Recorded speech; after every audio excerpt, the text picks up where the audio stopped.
This is Jamie Drummond for Good Food Revolution. I am here in Trinity Bellwoods Park with none other than winemaker and CEO of Tabali winery from Chile.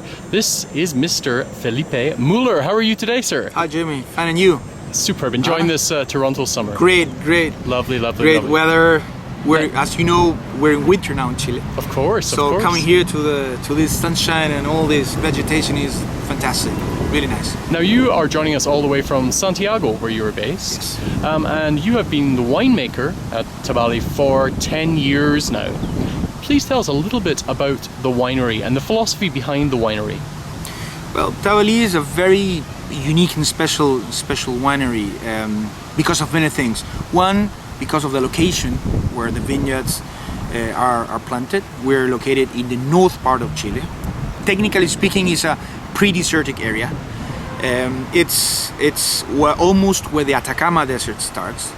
It's a very young area. The first vineyards were planted in the early 90s, where the founder of Tabali was one of the first ones to bet for the area, and he played a very important role in starting the wine production over there. Why is so special? Because it's quite different from the Maipo Valley, Casablanca, Lleida, Maule, all the most well-known areas in Chile, because they are much older. But this has a very special climate, has a very different geology composition, so that is really expressed in the wines. The area in Limari that has been more explored is the coastal area, where we get all the strong influence of the Pacific Ocean breezes, but it has a cool climate condition, but it's very dry. Normally those two things, they don't go together. Normally if you have a dry climate, it's associated more into warm areas. Yes. And if you have a cool climate, a little bit more wet, more rain. But here it's cold and very dry. It's cold because it's near the ocean, and as you know, the Pacific Ocean is very cold, so all the coastal area of the country gets that ocean breezes that they take down the temperature and make those areas quite cold. But then it's a dry condition that allows us to produce very healthy grapes, but also not only white grapes, the Sauvignon Blanc, Chardonnay, Pinot Noir, which are the core varieties of that area, you know, where we had the best results, but also red grapes as Syrah, for example, where we can have a really nice ripe tannins, but getting all the good things from the cool climate, the freshness, the black fruit. Yes. So it's really interesting in terms of stylistically speaking. But I would say that the most important thing is the geology we found in some places of the coastal area. What is so special? This is the only part in Chile where you find limestone. Limestone? Limestone. Okay. And this is all only your vineyards? No. We have two types of limestones. One of them, which was the one that was first discovered, is associated to the alluvial phenomenon that formed the soil of the lower part of the valley, which is the coastal area. This limestone was brought from the upper part of the Andes, and it was deposited down in the lower part. And because it's a very dry area, it wasn't washed by the rain during the centuries or thousands of years. So we find an alluvial soil with a typical gravel, rounded stones you normally find in this type of geology formation. But in the soil profile, you find a lot of limestone, which is really calcium carbonate. It's kind of a white powder that gave in the very beginning a nice different style from what you normally get from other cool climate areas as Casablanca, or Lleida, or Biobío in Chile. It gave some minerality, it gave nice freshness. So that was the first big discoverment, and Tabali vineyards were planted there. To be honest, they didn't knew that. We found that. Right. And then we, as Tabali, as always having in our DNA an explorer we have inside, an innovation, and trying to go to places, more remote places, to extend the frontiers of the wine region. We bought a place which is planted over a very old marine terrace.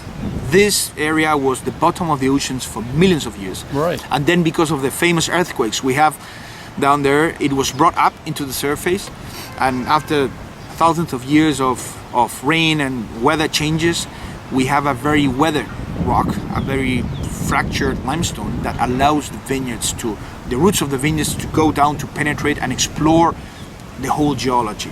So we've been a leading company, even though this is a family-owned company focused in producing high-quality wines. So of course we're not in the volume segment, but we've been looking and searching and following the geology, trying to reach what limestone is more near the surface, and started producing wines with great personality. Wines that they are different from what you normally get from the New World, which are much more fruitier. Here they are much more mineral, flinty character, very good acidity levels, and I would say in terms of style, very elegant and with a great aging potential. Well, speaking of mineral flintiness and good acidity, you're here for I4C, the International Cool Climate Chardonnay Celebration. Yeah. What portion of your production is Chardonnay? How important is it to you? Chardonnay is very important. Right. I think that Limari and Tabalí, with other wineries also, they have helped build a new name for Chardonnay. Chile is very well known for its Cabernet Sauvignon. Sauvignon Blanc category is quite strong.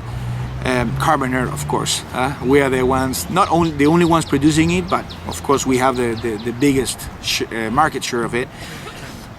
Chardonnay was always underperforming, always difficult, and in Limarí, I think the variety found a home where you get two things that is not easy to get together in just one place.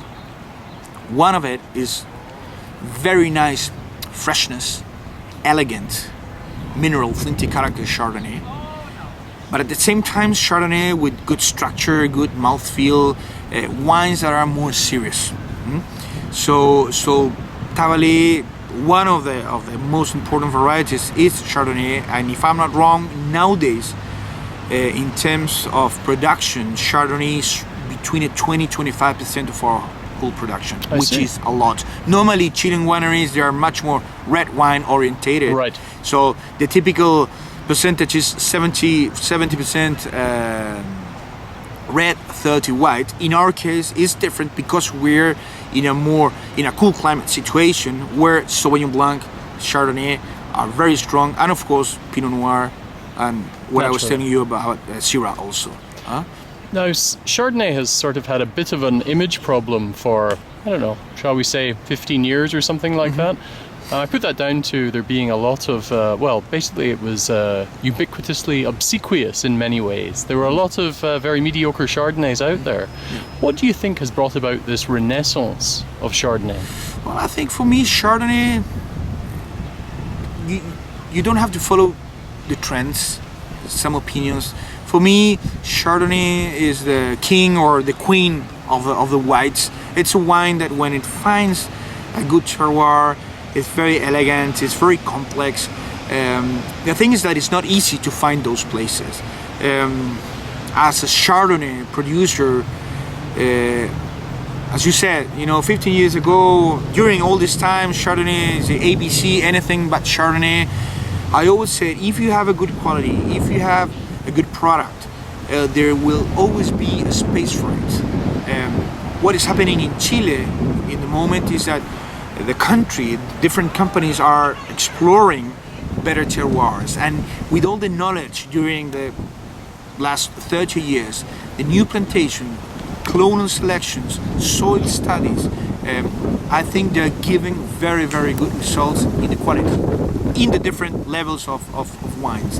And in Limari especially, I think that Chardonnay loves limestone in the combination with clay that really produces really extraordinary quality, and we can offer at a very, very interesting price point also. So for us, Chardonnay is crucial in the development of the brand. Superb. Well, this is actually the least I have ever spoken in one of these interviews, because you do like to talk, which is a good thing. Felipe, thank you very much for joining us at Good Food Revolution You're today. Welcome. My pleasure. We look forward to tasting with you down at I4C over the weekend. Of course. Great. See Bye you for there. now. Bye-bye.